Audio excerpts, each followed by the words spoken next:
61 question చూడండి. What is the 61 question? Friction is a. Friction అనేది ఒక కాంటాక్ట్ ఫోర్సా, ఒక నాన్ కాంటాక్ట్ ఫోర్సా? ఫస్ట్ మనకు ఫ్రిక్షన్ అంటే ఏంటో తెలిస్తే we can give what answer. Friction అంటే ఏంటిది? ఏదైనా ఒక బాల్ కానీ, ఒక వస్తువు కానీ, ఏదైనా కానీ ఇది ఒక డైరెక్షన్లో కనుక వెళ్తూ ఉంటే దానికి ఆపోజిట్ డైరెక్షన్లో ఎర్త్ అప్లై చేసే ఫోర్స్ని ఏమంటాము అంటే ఫ్రిక్షన్ అంటాం. ఫ్రిక్షన్ అంటాం. సో ఇది ఆపోజిట్ డైరెక్షన్లో ఎర్త్ని కలగజేయాలి, అది ప్రెషర్ని కలగజేయాలి, ఆపోజిట్ డైరెక్షన్లో బలాన్ని, ఫోర్స్ని అప్లై చేయాలి అంటే కంపల్సరీ కాంటాక్ట్లో ఉండాలి. కాంటాక్ట్లో లేకపోతే అప్లై చేయగలుగుతుందా? అప్లై చేయలేదు. కాబట్టి it is a contact force. అదేం ఫోర్సు? Contact force. కాబట్టి ఈ మూడు ఏంటివిగా? నాన్ కాంటాక్ట్ ఫోర్సెస్ కానీ లేదా ఫీల్డ్ ఫోర్సెస్ కానీ అంటారు ఈ మూడింటిని. ఇది ఒకటే కాంటాక్ట్ ఫోర్స్ ఇక్కడ ఇచ్చిన దానిలో. Okay, next 62 question. Friction always acts. Friction ఏ రకంగా యాక్ట్ చేస్తుంది? అలాంగ్ ద మోషనా, ఆపోజిట్ టు మోషనా, రైట్ యాంగిల్ టు మోషనా, in same direction as force applied. Friction అంటేనే మనం ఏమనుకున్నాము?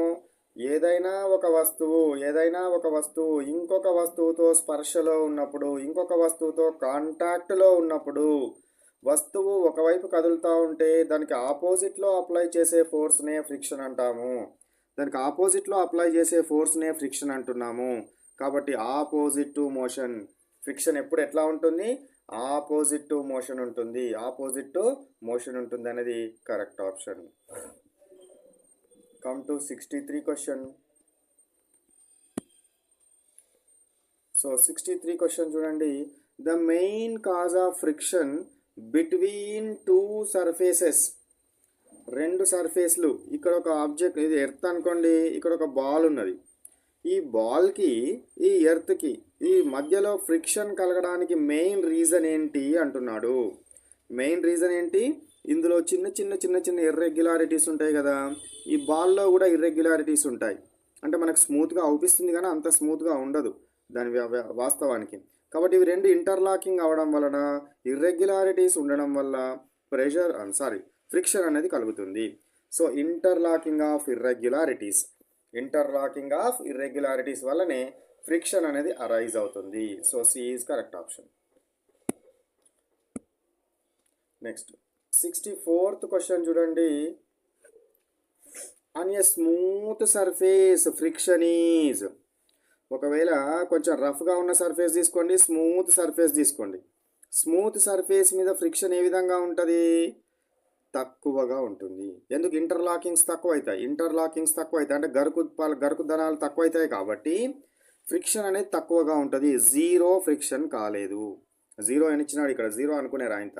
జీరో కాదు, తక్కువ అవుతుంది, మినిమం అవుతుంది. ఫ్రిక్షన్ అనే స్మూత్ సర్ఫేస్ మీద ఏమవుతుంది? తక్కువగా ఉంటుంది.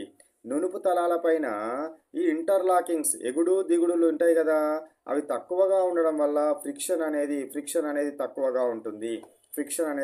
ఫ్రిక్షన్ స్మాల్ ఎఫ్ తోటి ప్రజెంట్ చేస్తాం. ఎప్పుడు ఫ్రిక్షన్ అనేది తక్కువగా ఉంటుంది కానీ ఎప్పుడు పూర్తిగా సున్నా కాదు. నువ్వు ఎంత స్మూత్ చేసినా అది సున్నా కాదు. ఓకేనా? So this is what about the answer B. Bombay answer is correct. Next 65 question. Friction between two solids is called. రెండు సాలిడ్స్ మధ్యన ఉండే ఫ్రిక్షన్ని ఏమనాలి? రెండు సాలిడ్స్ మధ్యలో ఉండే ఫ్రిక్షన్ని ఏమంటారు?